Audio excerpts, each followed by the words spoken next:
Oi pessoal, bom dia a todos e todas. É um prazer enorme estar aqui na UERJ. Assim, eu estava pensando, assistindo o Alexandre e, enfim, pensando um pouco na programação que vocês fizeram segunda e na programação de hoje. Que privilégio, né, para os alunos terem a possibilidade de ouvir um pouco mais dessa área, né, do mercado de capitais e se aproximar da CVM e ver que, né, outras oportunidades Quando eu estudei na minha época, né, assim, eu tenho aqui o prazer de ter meu professor de mercado de capitais aqui do lado, mas era um respiro que a gente tinha na PUC, né? Assim, hoje em dia vocês também lá fazem uma série de eventos, enfim, então acho que é uma evolução. Eu sou suspeita, porque desde a minha época de estágio eu trabalho nessa área, então espero que vocês gostem também e se apaixonem pelos temas. Queria agradecer a organização do evento, aqui na pessoa da Zora, do Caio, do Ricardo, também ao professor Maurício aqui da casa. Parabéns, muito legal. Quero pedir desculpas prévias, porque eu vou ter que, infelizmente, sair correndo um pouco antes do evento acabar. Se der, eu vou voltar, mas eu tive um imprevisto profissional, então eu vou ter que sair aqui. Um dos meus colegas vai assumir aqui a moderação da mesa. Vou apresentar aqui por ordem alfabética, né, o André Pássaro, que é o superintendente de relações com o mercado, intermediários da CVM desde 2023. Está na CVM há 20 anos, quando eu estava na CVM, ele também já estava lá. Quando eu passei, né, pela CVM, Juliana Chediak, professora da PUC Rio, Direito Comercial, do Mercado de Capitais, sócio de Chediak Advogados. Marcelo Barbosa, rebelde, não me mandou para o Rio, mas conheço, já trabalhamos juntos há muito tempo. Foi presidente, né, da Comissão de Valores Imobiliários e é sócio atualmente do Barbosa Advogados. A gente vai iniciar com uma apresentação do Pássaro, super importante aqui, falando um pouco sobre a atuação e sobre os ilícitos, né, que a gente vai comentar no mercado, e depois a gente vai passar por uma discussão da mesa e vocês estão abertos a participar também. Tá? Eu me apresentei, eu sou a Gabriela Codorniz, eu estive na CVM por um período como chefe de gabinete e atualmente sou sócia do meu escritório, Gabriela Codorniz Advocacia Empresarial. Tá? Obrigada. Bom dia a todos. Alô. Bom dia a todos. Meu nome é André Pássaro, eu trabalho na CVM há 20 anos. Agradeço muito o convite do professor Azora, que nos chamou aqui para discutir com vocês o que faz a CVM e quais são os nossos desafios e os desafios do mercado de capitais. A minha área é a área responsável pela supervisão desse mercado secundário de capitais. Então, ele tem uma atuação até mais específica do que o societário empresarial, que já é algo bem específico.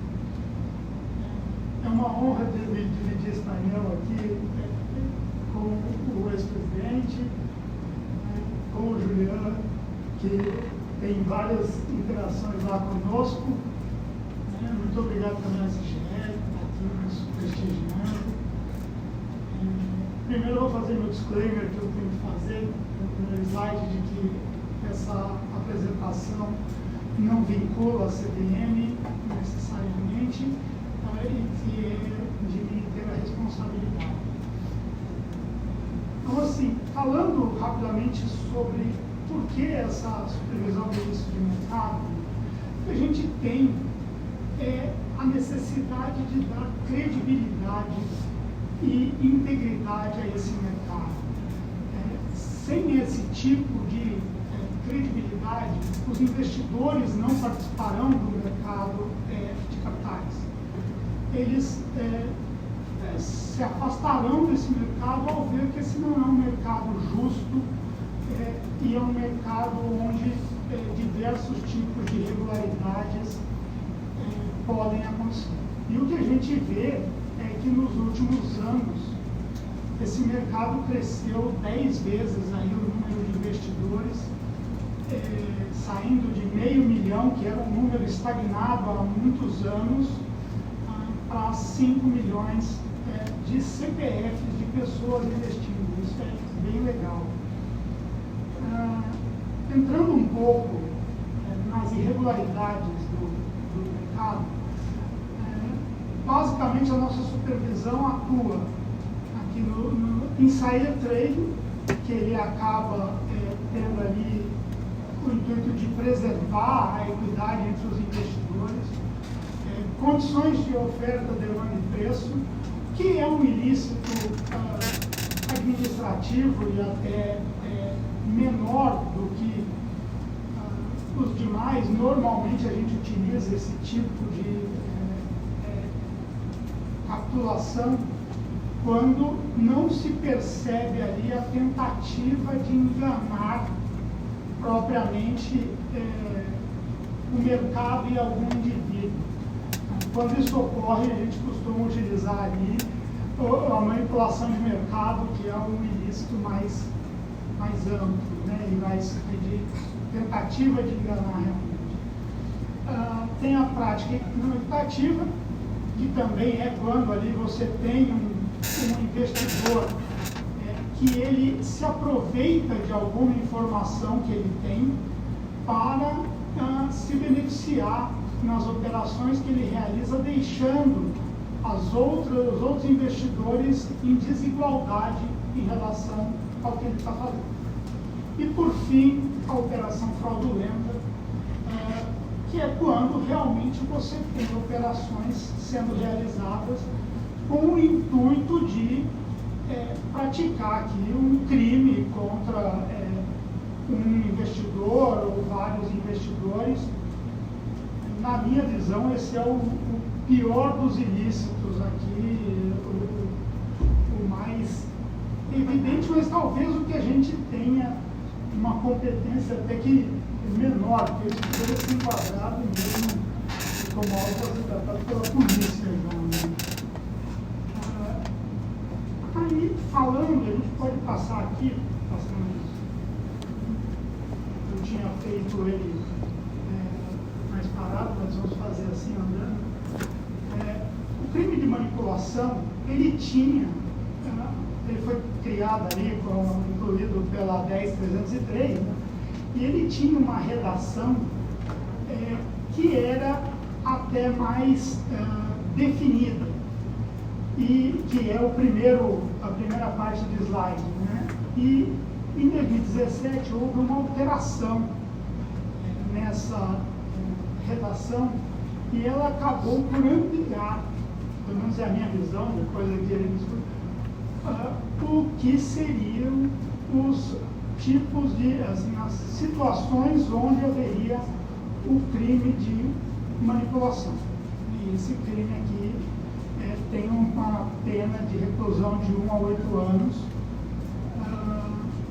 É um crime grave, mas eu tenho aqui uma discussão, e acho que esse é um tema para a gente discutir depois, sobre como esse tipo de classificação de crime pode afetar o próprio julgamento da CVM na hora de classificar um ilícito como manipulação de mercado, porque o nível de prova, quando se fala ali de criminal, ele acaba sendo muito mais alto. De passar o caso do Insider, ele também sofreu uma alteração ali em 2017, ele tinha uma redação que deixava mais circunscrito esse crime a quem tinha o dever de guardar sigilo. Então, basicamente, ele atuava aqui em relação aos administradores das companhias, e isso foi alterado. E agora a utilização dessa informação relevante, de que se tenha conhecimento, mas que ela ainda não é pública, é crime para qualquer um que a utilize. Reclusão ali de 1 a 8 anos. Falando um pouco aqui de como a gente faz aqui o monitoramento desse mercado, ele é um mercado onde a gente utiliza basicamente dois tipos de ferramentas. seria a questão dos comportamentos atípicos dos investidores e o cruzamento de dados. Então a gente tem aqui, se o investidor é novo e faz uma atuação muito concentrada, isso é um alerta para a gente. Temos ali o investidor que de repente ele faz um investimento de alta monta em relação ao seu patrimônio, também num ativo talvez não esperado, seria considerado as blue chips, quando você fala de um investimento mais conservador. Quando ele passa a utilizar mercados que ele não estava habitualmente utilizando, como opções, termos e outros mercados derivativos. O tempo aqui de compra e venda seria ali, se ele nunca faz operações muito rápidas e de repente ele começa a fazer operações mais de curto prazo, isso é algo que chama a nossa atenção.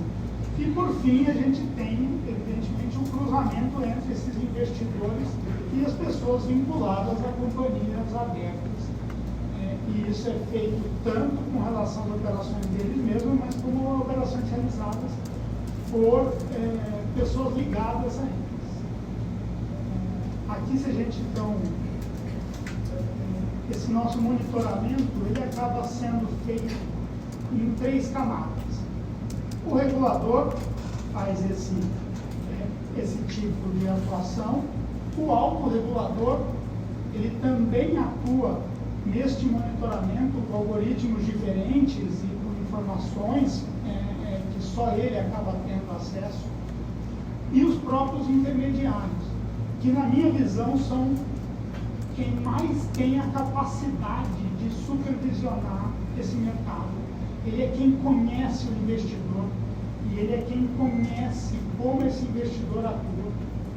Então, ano passado a gente fez até um evento para falar para os intermediários desse papel que eles têm na supervisão de mercado e que, se ele já era muito relevante ano passado, dada a situação aqui do futuro, acho que vai ser mais importante ainda esse monitoramento feito pelos intermediários. Aqui eu não vou ser muito politicamente correto, mas tem uma frase de uma pessoa que trabalha com a gente, que fala que feita a regra, feita a sacanagem.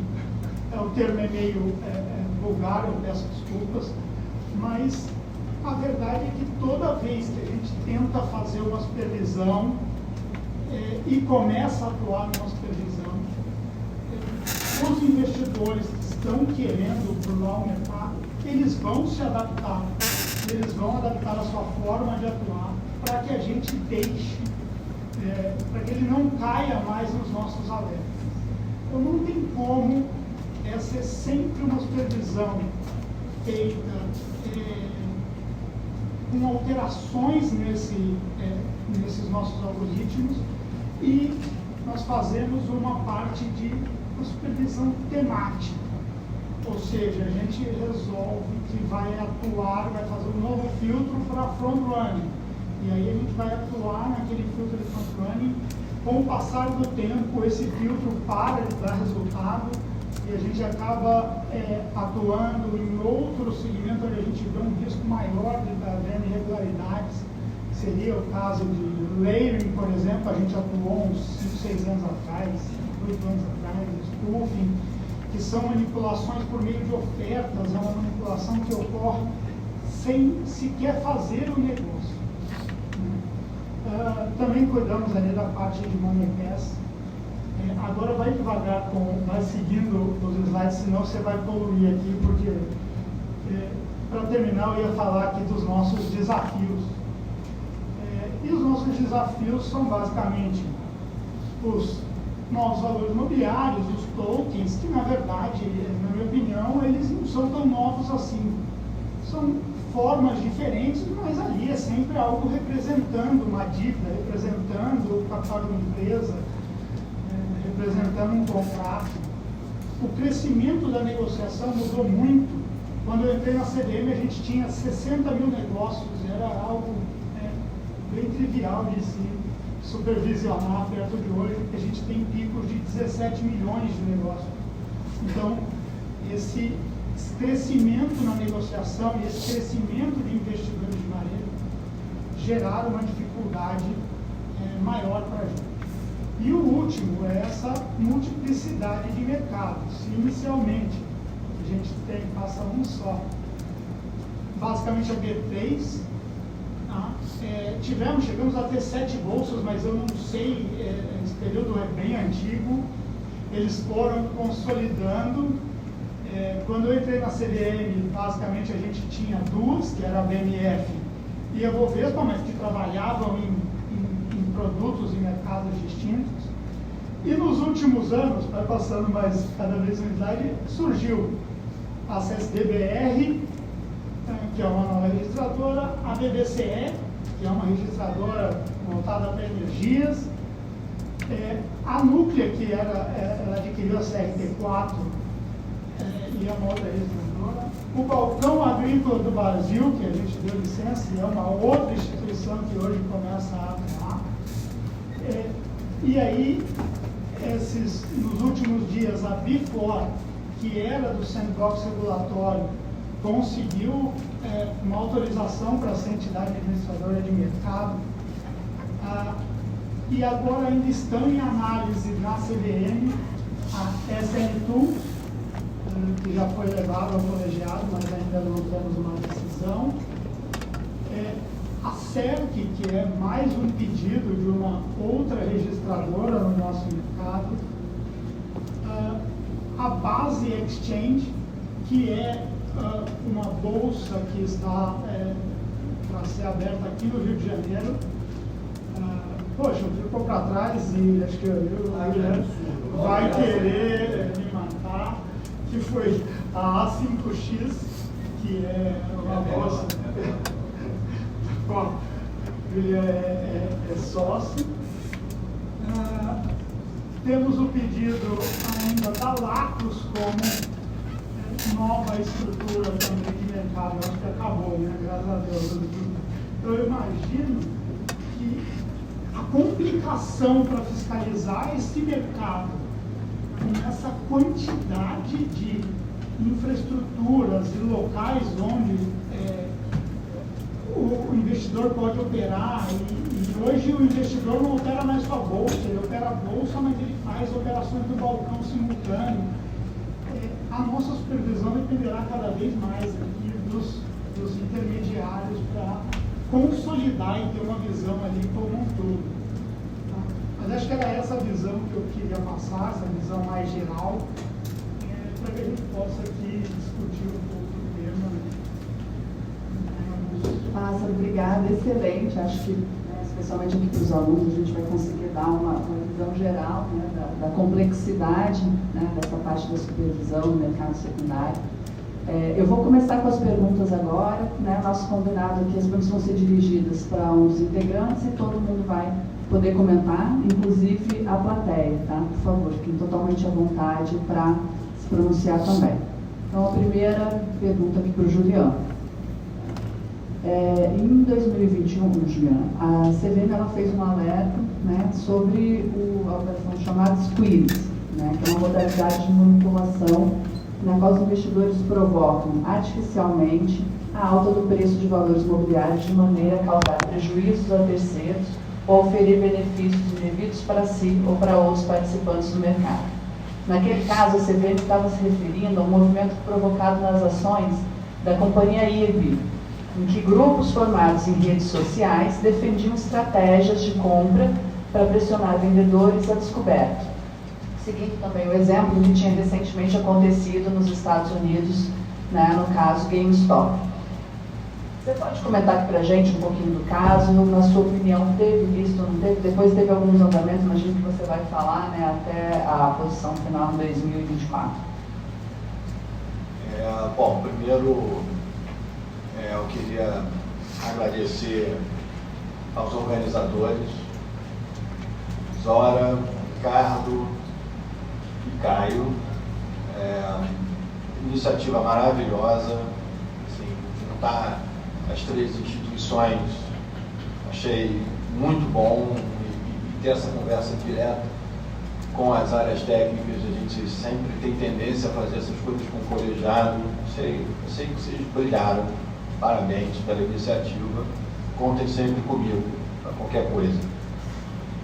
Segundo, dizer da minha emoção de estar aqui de volta na minha casa, eu vendo aqui o Antônio Celso ali atrás, ele está aqui como reitor, mas eu sou velho o suficiente para dizer que eu trabalhei na campanha do Antônio Celso para diretor do departamento. Tinha oposição, então não era uma eleição tranquila. Lembro até hoje do churrasco de comemoração, onde eu e o professor Alexandre Aragão temos perda total. Tem boas épocas. Agradeço o recebimento na casa e aí passo a pessoa do professor Maurício e digo que há coisas que a gente sabe mais antes de entrar exatamente na tua pergunta, Gabi, aproveitando que passou antes, a gente sabe mais pela idade. Como dizia o meu pai, o diabo é diabo, que está aí há muito tempo e não porque é diabo em si.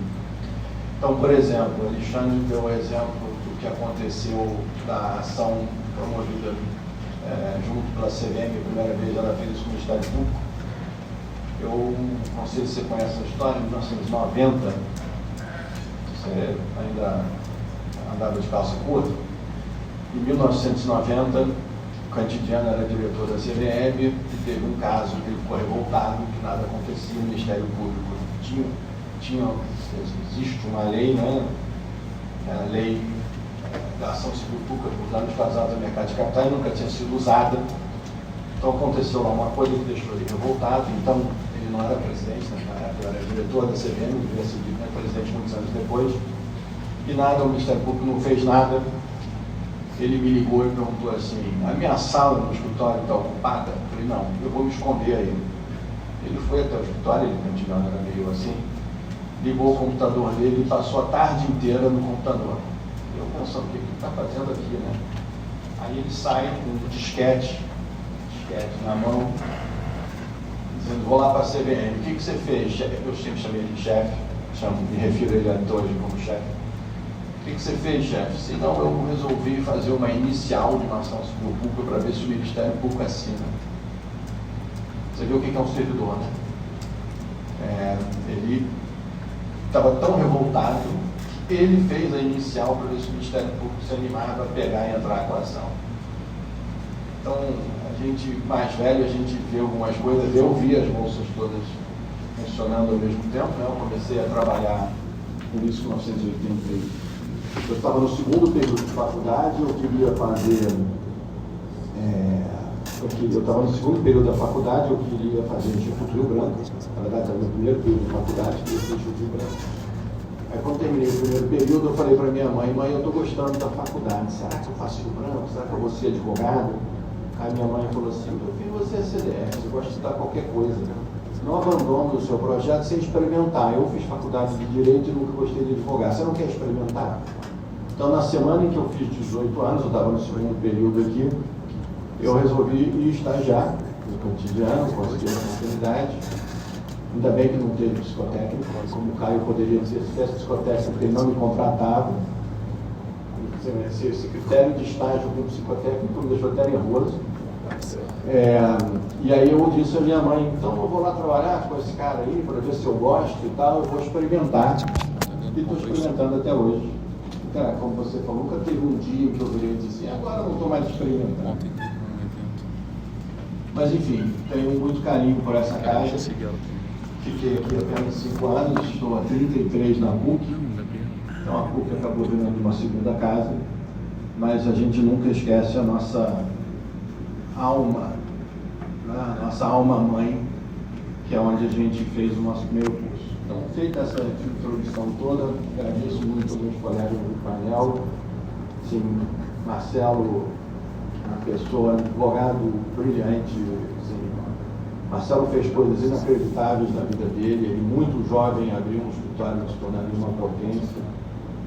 Ele assim, dedicou grande tempo dele à atuação quando ele foi para a CBM, onde ele fez um mandato absolutamente correto, honrado e atuante. Tenho minhas divergências em relação a algumas coisas, mas são sempre no plano das ideias, no plano das intenções e no plano da admiração absoluta. Acompanho aqui o Pássaro já há muito tempo e é um prazer estar dividindo a mesa. Gabi, o que eu posso falar da Gabi? Como tantas outras pessoas aqui, minha ex-aluna querida, e a minha grande alegria é ver meus ex-alunos se tornando profissionais muito melhores do que eu. Só o Caio, que é meu sócio, que não consegue atingir essa finalidade, né? Podia ganhar mais dinheiro em cima dele, né? Se ele tivesse o padrão, né, de uma Gabi, de umas horas, mas enfim, vamos em frente. GameStop. Quem quiser ver mais debate sobre GameStop, tem um vídeo no YouTube, um debate entre eu e um outro professor da PUC, o professor Francisco Musnick. Na época da pandemia a gente ficava inventando coisa para fazer.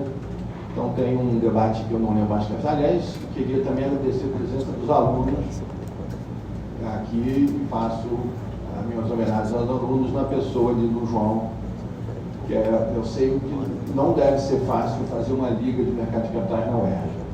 Assim, 100% dos meus colegas de turma fizeram concurso. Eu fui o único que não fiz. Então não deve ser fácil. Mas vamos lá. Então, assim, vamos falar um pouquinho do caso GameStop, que acho que é uma introdução importante aqui. O caso GameStop, ele traz muitas novidades, porque ele é um caso... Bom, como foi o caso? Tá? Uma empresa americana chamada GameStop, com lojas físicas de venda e aluguel de jogos. É muito interessante que na GameStop você podia ter um jogo qualquer, você podia vender para a GameStop, e a GameStop, se o jogo estivesse ok, colocava lá na lista delas, ela podia revender o teu jogo usado ou você podia alugar o jogo. Com isso ela também vendia consoles ou vende outras coisas assim. Mas com o fenômeno, aqui quem joga, eu jogo, eu gosto de videogame. Então, aqui quem conhece o mercado, hoje em dia você praticamente não compra mais jogo físico. Normalmente você faz o download do jogo. Então, o negócio do GameStop virou um negócio ultrapassado, assim como uma locadora de vídeo. Alguns de vocês devem lembrar, locadora de vídeo, acho que só nós dois aqui. Locadora de DVD, talvez alguns de vocês se lembrem. Antes no mundo pré-streaming. Isso aconteceu com jogos também. O modelo de negócio da GameStop ficou ruim. E a GameStop começou a se desvalorizar muito por razões óbvias. Né? Mais uma empresa, quase todos os shoppings, maiores shoppings americanos, você tinha uma lojinha, ainda tem algumas lojinhas da GameStop, e o modelo de negócio deles estava ficando ruim, a companhia aberta. Mas, surpreendentemente, veio lá uma nova administração que começou a rever o modelo de negócio, reorganizar o negócio, e ainda assim o papel só fazia cair. Isso por um fenômeno chamado short. Tá. Por um negócio chamado short. Short é o seguinte, é quando você vende a ação sem ter a ação. Alguns de vocês devem perguntar, como é que você vai vender uma coisa que você não tem? Existe uma coisa que você pode fazer no mercado de capitais, que é que o pessoal de mercado chama de aluguel. Na verdade, seu posto jurídico não é um aluguel, é um mútuo. Tá? Imagina que eu sou um investidor institucional que quero manter a minha carteira de ações por muito tempo, eu não tenho interesse de ficar comprando e vendendo. Essas movimentações do mercado, para mim, são irrelevantes. O horizonte é de 20 anos, não é de 20 dias. Então, meu papel está ali parado, alguém pode chegar lá e pegar emprestado o meu papel. Esse é o aluguel de ações, que, sob ponto de vista jurídico, eu já expliquei, é um mútuo. Todo mundo chama de aluguel, mas é um mútuo. Eu vou chamar de aluguel porque é o termo que o mercado usa. Juridicamente é um mútuo. Então eu vou lá, pego a ação emprestada, pago um valor por isso e vendo a ação. Obviamente eu estou na expectativa de que o valor da ação vai cair. Porque o que eu quero que aconteça? Eu vou vender por 10, eu quero recomprar por 5. Ou por 4, ou por 3, ou por 9, enfim, quero recomprar por menos. Eu recompro por menos e aí pago, devolvo a ação e fico com um ganho menos do que eu tiver pago de aluguel. Isso é uma operação comum. Né?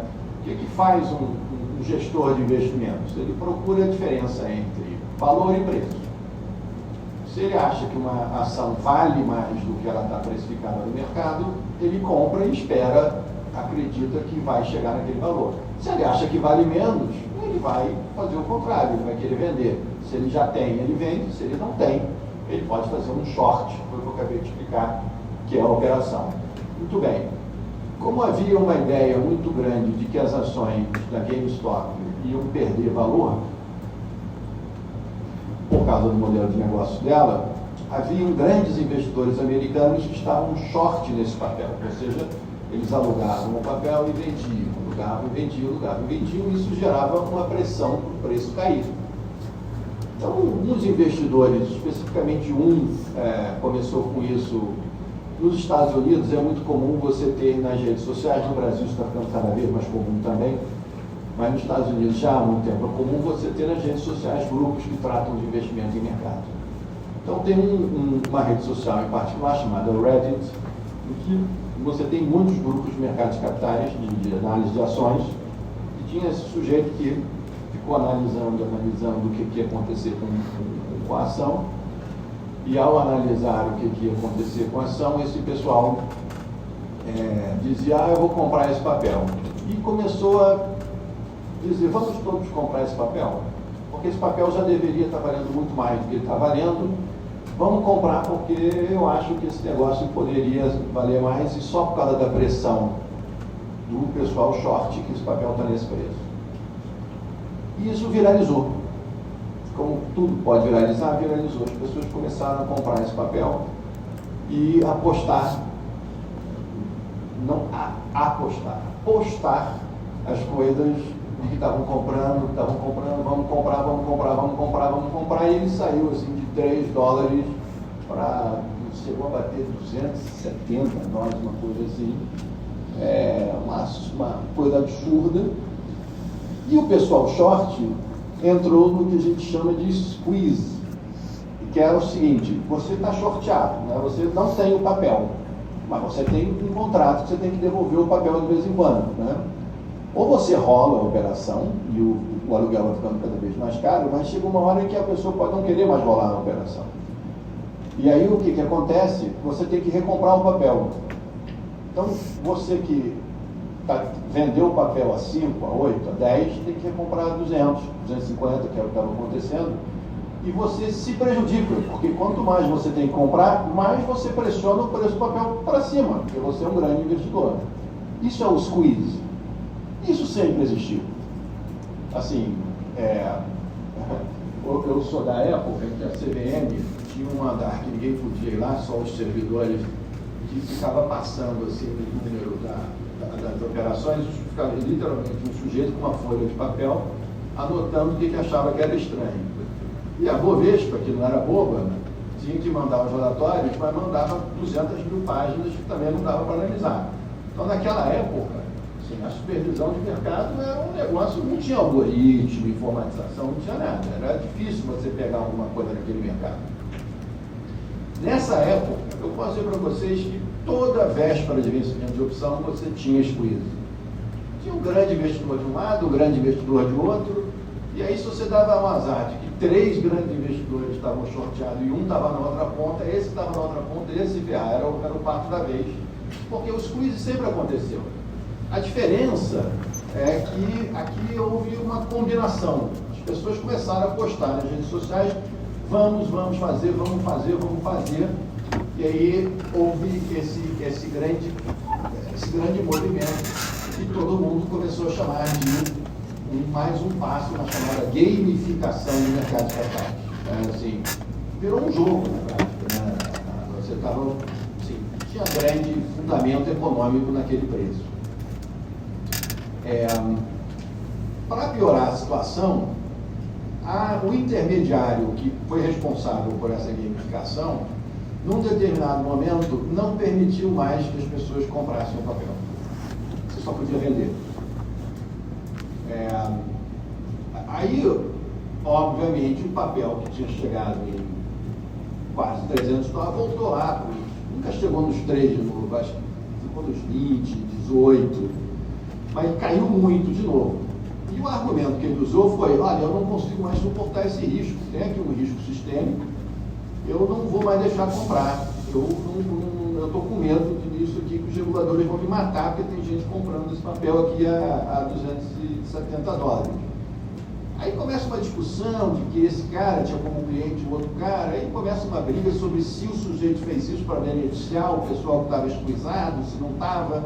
Virou um inferno, né? Virou um negócio em que a grande revolução, né? Você sempre ouve falar nos tubarões do mercado de capitais, aqui foi o que a gente chama de a revolta das sardinhas. As sardinhas do mercado de capitais se juntaram para ganhar dos tubarões. Verdade verdadeira, não ganharam. Teve um tubarão que perdeu muito dinheiro, vários tubarões, sentindo o cheiro do sangue, entraram na brincadeira para esquizar um outro. Então, assim, teve algumas pessoas físicas que ganharam um pouco. O cara que inventou essa história ganhou algumas dezenas de milhões de dólares, mas quem ganhou bilhões de dólares foram outros tubarões que entraram e fizeram isso. Não dá para brincar com isso. Né? É aqui. Isso aqui são as sardinhas tentando comer o tubarão. Mas, gente, não dá certo. Pode dar certo por uns dias. Tem um meme, uma chart que eu gosto muito, que mostra um sujeito assim com umas crianças, no fundo tem uma cidade toda destruída, um sujeito assim com umas crianças meio bagunçadas, o cara com uma roupa meio um terno todo furado e dizendo assim: mas por alguns meses nós fizemos, mas por alguns dias nós pusemos medo neles. Assim, é óbvio que no final quem vai perder são as sardinhas. Houve manipulação nesse caso? Assim, eu sou da opinião de que pela legislação americana, não. Pela legislação brasileira, como o tipo administrativo é muito aberto, e como havia uma combinação em que eles diziam vamos escusar,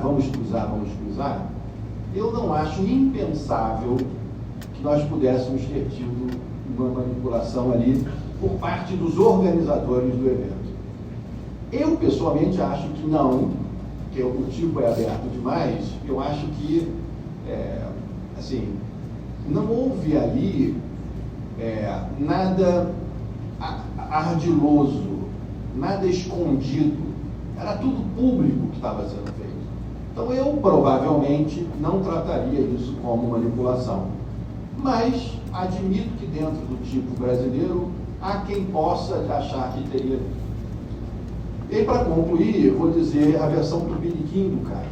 A versão tupiniquim do caso foi um grupo de investidores que tentou fazer a mesma coisa com ações do IRB. Também estavam muito shorteadas, e bem shorteadas, aí é outra história, que eu conto outro dia, em que eu trabalho, você era presidente, estava na SMI, e Caio e eu éramos advogados da esquadra, uma operação muito interessante. Enfim, vale até um livro um dia para contar como foi essa história, o medo que a gente teve da CVM acusar a gente de trash and cash.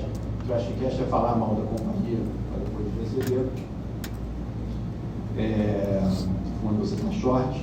Mas enfim, logo depois disso, teve um grupo que achou que as ações do IRB estavam muito baixas e tentaram fazer o mesmo movimento. E aí, mostra a ignorância, né? Para concluir, era impossível fazer no Brasil a mesma coisa que foi feita nos Estados Unidos. Nos Estados Unidos, num determinado momento, tinha 150% de shorts no papel da GameStop. Ou seja, uma vez e meia, ou seja, tinha gente que alugou em cima do aluguel, entendeu? Você pegou e pegou de novo, e passou e pegou de novo, 150% de short. Então, assim, o squeeze era muito mais fácil, né? Porque a quantidade de aluguéis, ou seja, de lucros que tinha era muito alta. No Brasil, isso é impossível. O máximo que você podia, na época, fazer de short era 25% do free float, 25% que estava disponível no mercado. Na época, a nossa bolsa disse o seguinte: está vendo? Nossa regulação é muito melhor. Não é por isso, porque a bolsa não queria tomar mais risco. Ela não tinha previsto, vou fazer esta. Mas olha que a gente aproveita. É que nem quando eu estava presidente do Conselho de Autorização da CETIP, quando vieram dizer que a nossa regra, em 2008, 2009, a nossa regra de balcão era melhor que a do resto do mundo, porque nós vimos na frente o que era. Eu era obrigado a fazer esse discurso, mas até na IOSC, que eu fui fazer uma apresentação das nossas regras e tal.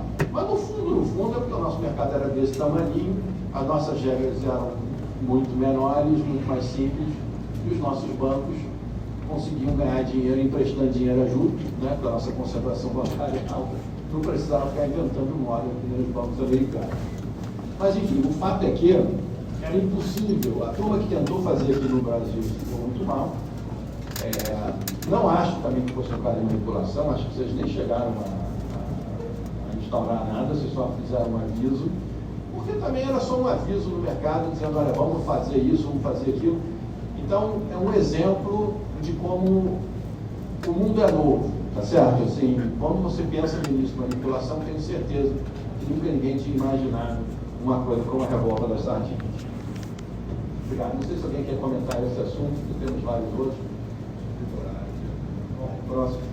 Eu queria só falar que eu participei, eu fiz ali, eu trabalhei no caso e realmente a parte que era bem difícil é até de identificar quem são as pessoas que estão fazendo essa combinação.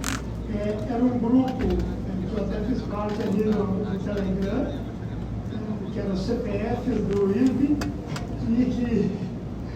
e que eles tentavam esse tipo de coisa, mas você não consegue, e acho que era mais fácil fazer esse tipo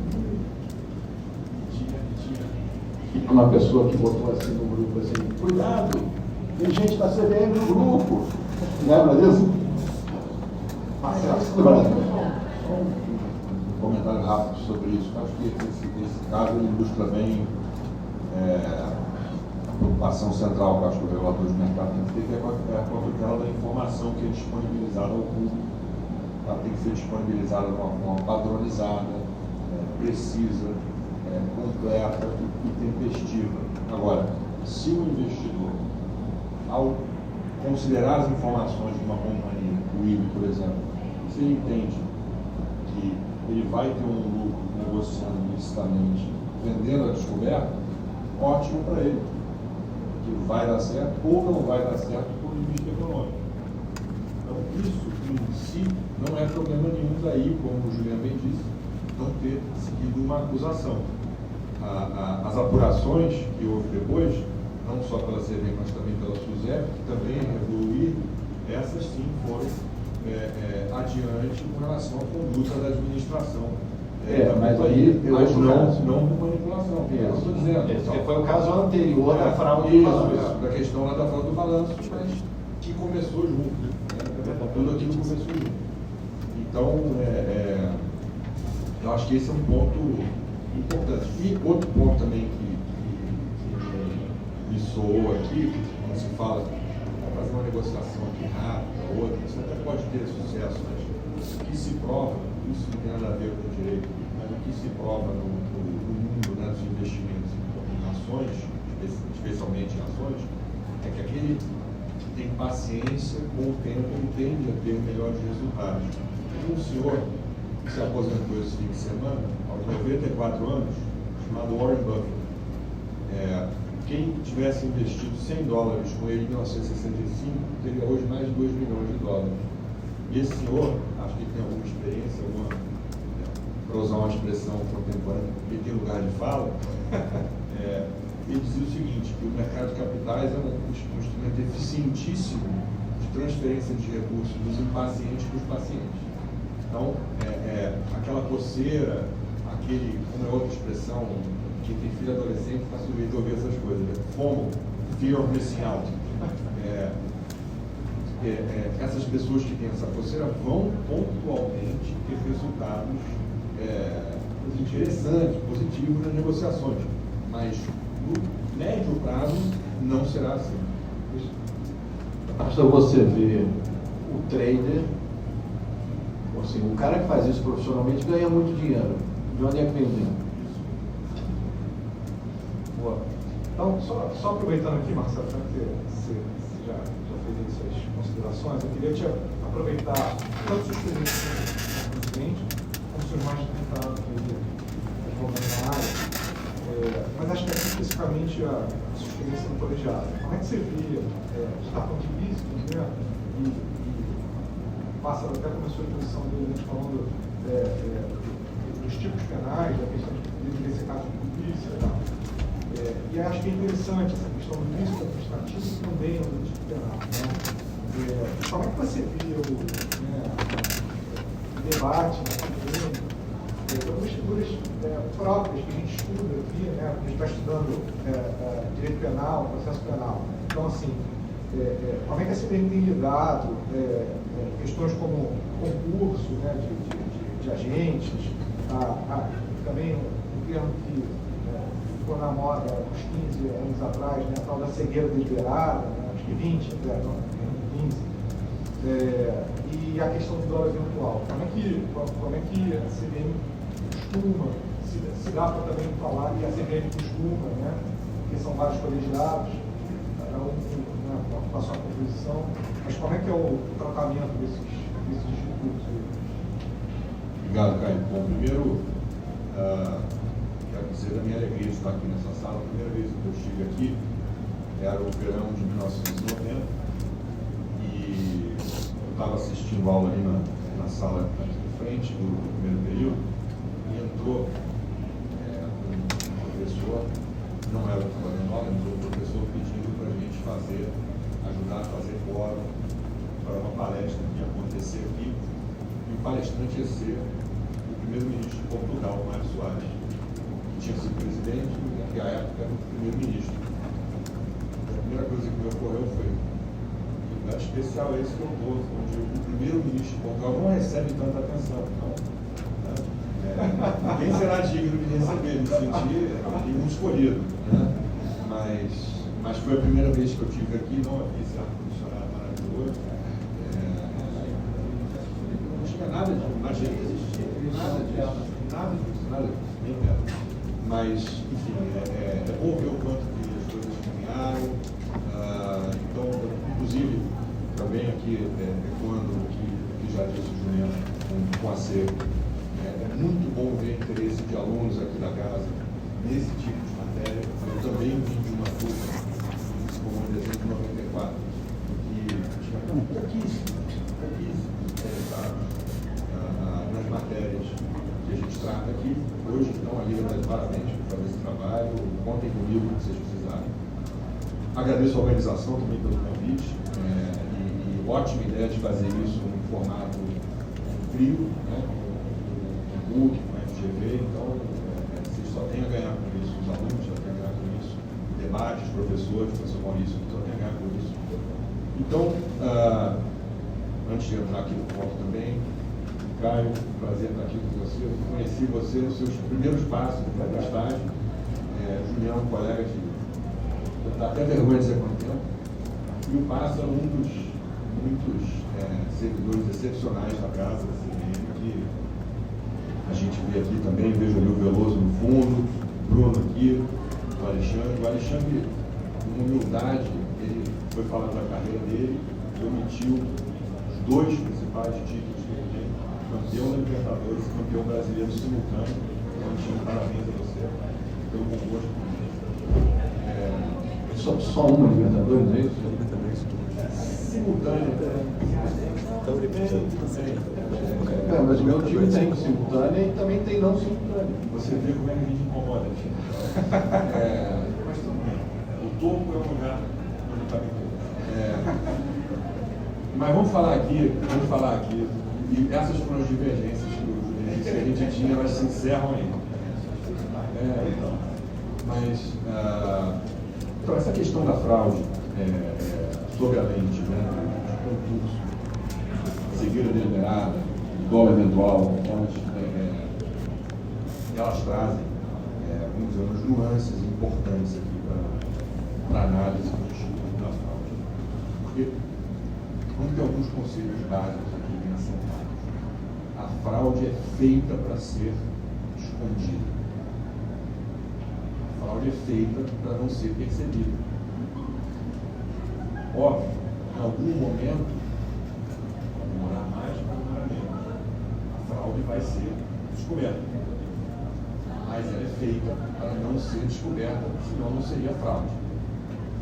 Porque disso decorre o seguinte: haverá pessoas que não perceberão, serão mantidas na ignorância.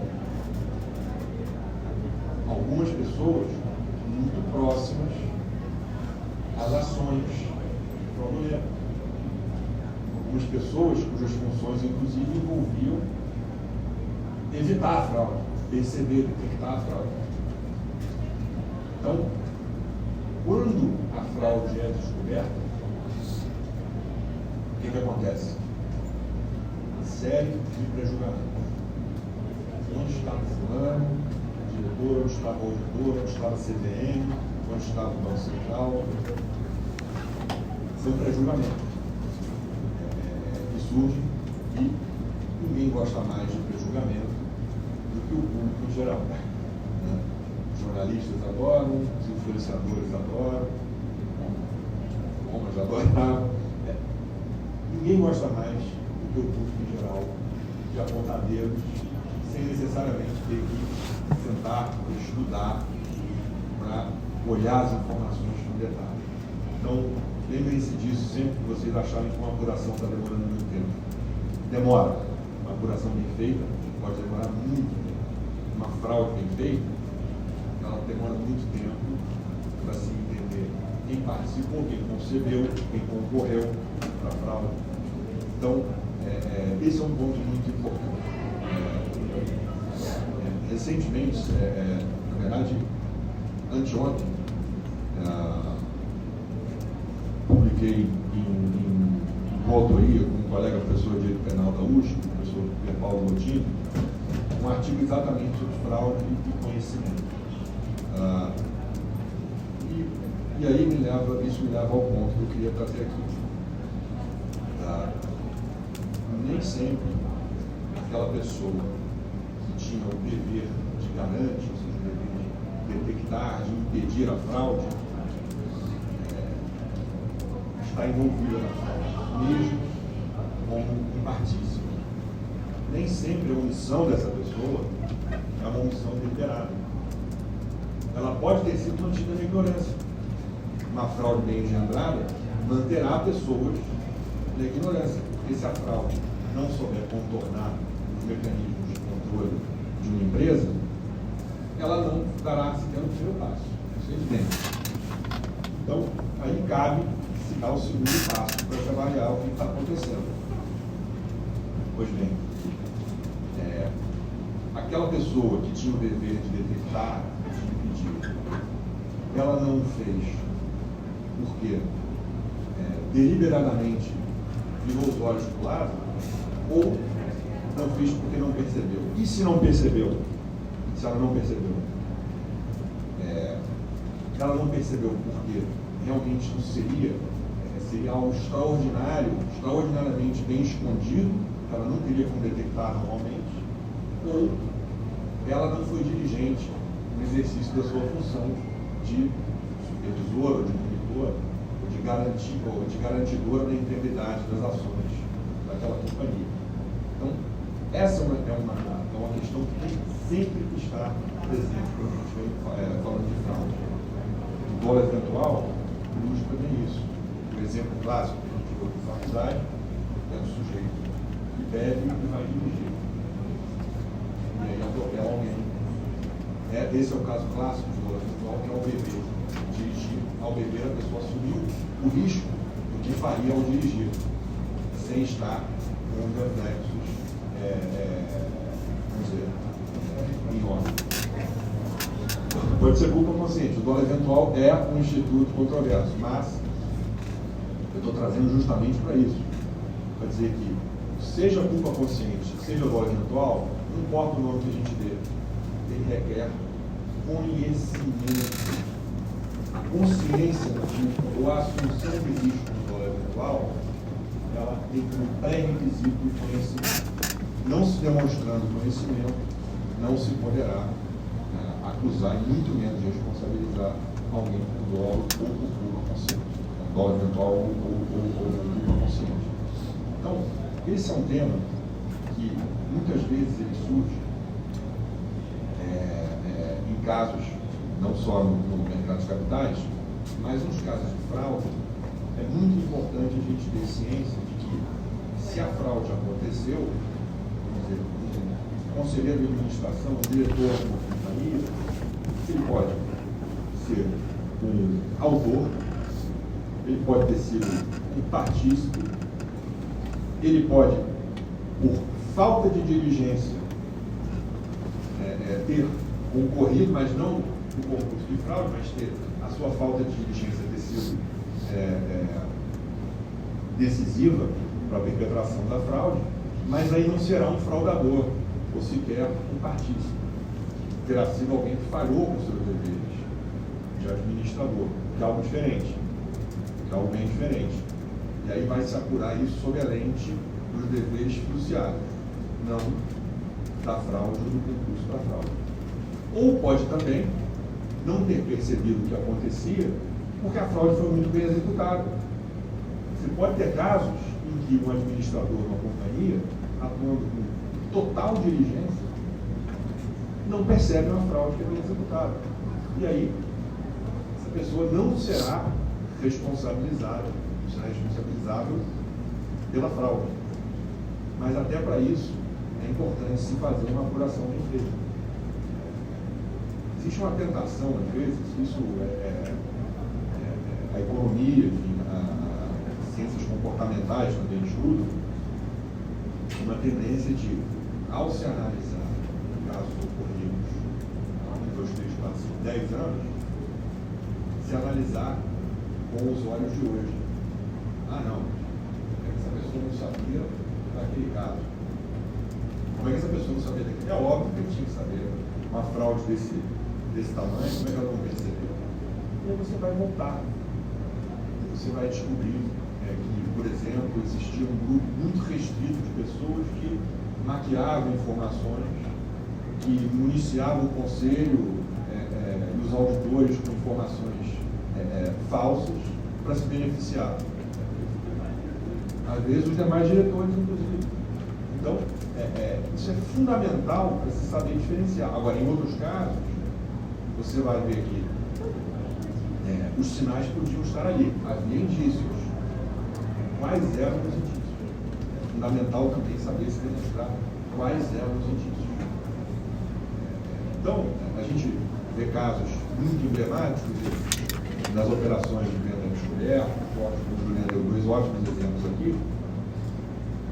Também nesse mundo da fraude, e a gente não precisa voltar muito tempo, todo mundo vai pensar aqui no mesmo caso de fraude, quando o caso surgiu, estavam lá os dedos apontados.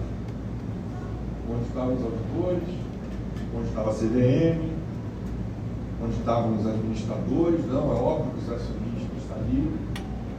Nada como o tempo. Nada como o tempo. E a gente percebe uma fraude bem estruturada, por um bom tempo, mas não se conseguiu ainda dizer que aquelas pessoas, todas que deviam saber, de fato sabiam que se tinham disso. Ainda vai tomar muito tempo, ainda tem a apuração sendo feita, obviamente, mas é importante a gente saber olhar para as coisas com serenidade. para que essas conclusões elas sejam tomadas com base. Então, assim, Caio, acho que é isso, né? A gente precisa ter sempre em mente olhar para as coisas com base nas circunstâncias do momento que elas aconteceram, examinar as pessoas sob o ponto de vista do dever que elas tinham. Se você for, ao empossar alguém aqui como diretor, como conselheiro de uma companhia, dizer assim, sua função é evitar qualquer tipo de fraude nessa companhia. Se acontecer uma fraude, você será responsável. Quem aqui tomaria posse? Ninguém, pois é, eu também não.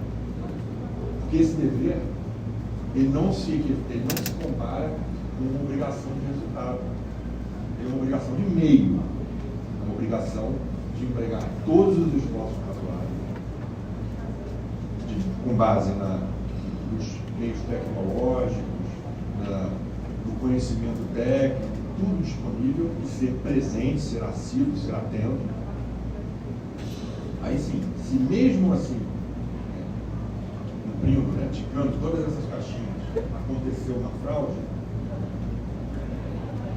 é risco, isso é um risco. Agora, quem orquestrou a fraude tem que ser responsabilizado. Quem não conseguiu impedir, a despeito de que é atuado da forma mais diligente, não poderá ser responsável por isso daí. Como, por vezes, eu sou acusado, às vezes até justamente, de divergir de um jeito muito incisivo, hoje em dia, quando eu concordo, eu faço questão também de concordar incisivamente.